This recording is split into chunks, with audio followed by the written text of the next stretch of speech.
ये कहानी है गुजरात के पूर्व आईपीएस अधिकारी संजीव भट्ट और प्रधानमंत्री नरेंद्र मोदी के बीच की। आखिर क्यों संजीव भट्ट ने मोदी सरकार के खिलाफ आवाज उठाई और क्यों आज भी मोदी सरकार को उनसे डर लगता है? संजीव भट्ट का अगला कदम क्या हो सकता है? इन सारे सवालों के जवाब जानने के लिए हमारे साथ अंत तक जुड़े रहिए।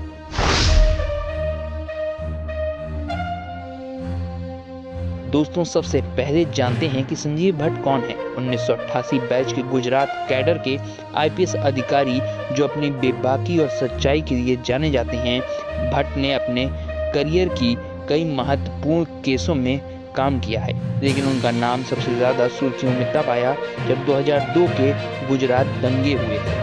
संजय भट्ट ने सीधे सीधे उस समय गुजरात के मुख्यमंत्री नरेंद्र मोदी पर आरोप लगाया कि उन्होंने दंगों के दौरान पुलिस को मुस्लिमों के खिलाफ नरम रवैया अपनाने का निर्देश दिया था। ये बात सुनने में जितनी सीधी लगती है, असल में उतनी ही विस्फोटक थी। भट्ट के इस बयान ने पूरे देश में हलचल मचा दी।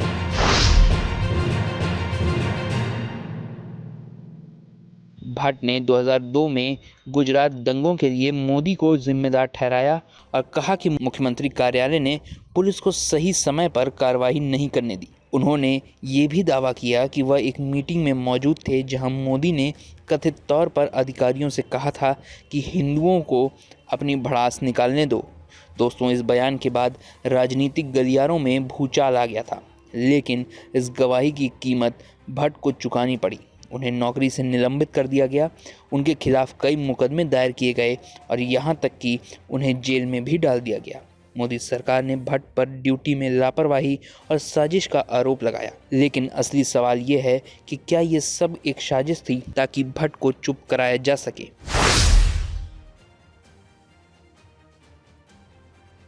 दोस्तों, संजीव भट्ट के खिलाफ कार्रवाई सिर्फ सरकारी नौकरी तक सीमित नहीं रही, उन पर व्यक्तिगत तौर पर और कानूनी हमले भी किए गए। 2011 में भट्ट ने सुप्रीम कोर्ट में हलफनामा देकर 2002 के दंगों में मोदी की भूमिका पर सवाल उठाए। इसके तुरंत बाद उनके खिलाफ पुराने मामले को फिर से खोला गया। उन्हें एक हिरासत में मौत के मामले में उम्र कैद की सज़ा सुनाई गई। अब सोचिए, एक ऐसा केस जो 1990 का था, अचानक 2011 में कैसे इतना महत्वपूर्ण हो गया। संजय भट्ट और उनके परिवार ने कई बार आरोप लगाया कि उन्हें निशाना बनाया जा रहा है। भट्ट की पत्नी श्वेता भट्ट ने भी कई इंटरव्यू में कहा कि उनका पूरा परिवार सरकारी दबाव झेल रहा है। दोस्तों, ये सब सुनकर आपको क्या लगता है? क्या ये न्याय था या एक बड़ी राजनीतिक साजिश?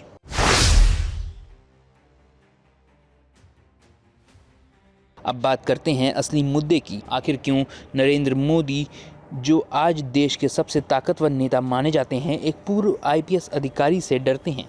दोस्तों, इसका जवाब संजय भट्ट के पास मौजूद सबूत और उनके बेबाक स्वभाव है। भट्ट ने हमेशा से दावा किया है कि उनके पास 2002 के दंगों से जुड़े अहम सबूत हैं जो सीधे सीधे मोदी की भूमिका को साबित कर सकते हैं। हालांकि वो सबूत कभी सार्वजनिक नहीं हो सके क्योंकि भट्ट को जेल भेज दिया गया।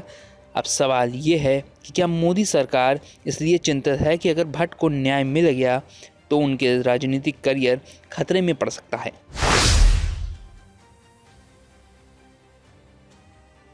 अब दोस्तों, संजीव भट्ट के अगले कदम की बात करते हैं। भट्ट इस समय जेल में हैं, लेकिन उनकी पत्नी श्वेता भट्ट और उनके वकील लगातार इस मामले को अंतर्राष्ट्रीय मंच पर ले जाने की कोशिश कर रही हैं। वो संयुक्त राष्ट्र और अन्य मानवाधिकार संगठनों से मदद मांग रहे हैं। भट्ट के समर्थक ये भी कह रहे हैं कि अगर उन्हें अंतर्राष्ट्रीय समर्थन मिल गया तो ये मोदी सरकार के लिए एक बड़ी परेशानी खड़ी कर सकता है, और यही वजह है कि सरकार भट्ट पे लगातार दबाव बनाकर रख रही है।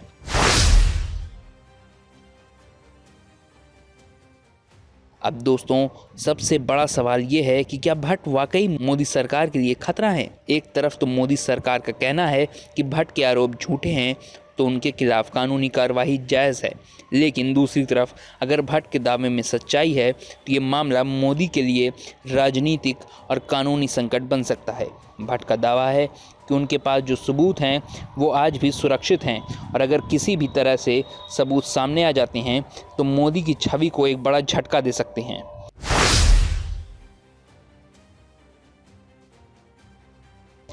दोस्तों, इस पूरे मामले में सबसे बड़ा सवाल ये है कि क्या हमारे लोकतंत्र और न्याय व्यवस्था सच में निष्पक्ष है।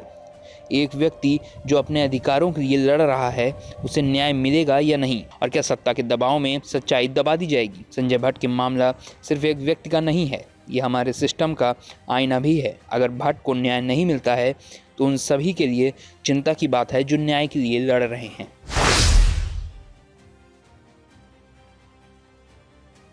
तो दोस्तों, संजीव भट्ट और मोदी सरकार की ये कहानी सिर्फ राजनीतिक तक सीमित नहीं है। ये कहानी है सच्चाई की लड़ाई की, जहां एक तरफ सत्ता और दूसरी तरफ एक व्यक्ति का संघर्ष है। भट्ट का अगला कदम क्या होगा? क्या वो अंतर्राष्ट्रीय स्तर पर न्याय की मांग करेंगे या फिर उनकी आवाज़ हमेशा के लिए दबा दी जाएगी? ये वक्त ही बताएगा। हम आपसे यही कहेंगे कि सच के लिए खड़े रहना आसान नहीं है, लेकिन ज़रूरी है, और इसी कहानी से हमें ये सीखने को मिलता है।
और आप हमसे जुड़े रहने के लिए सब्सक्राइब करें YouTube पर, फॉलो करें Twitter पर और लाइक करें Facebook पर। और ज्यादा जानकारी के लिए आपको टाइप करना होगा सिर्फ न्यूज़ नशा।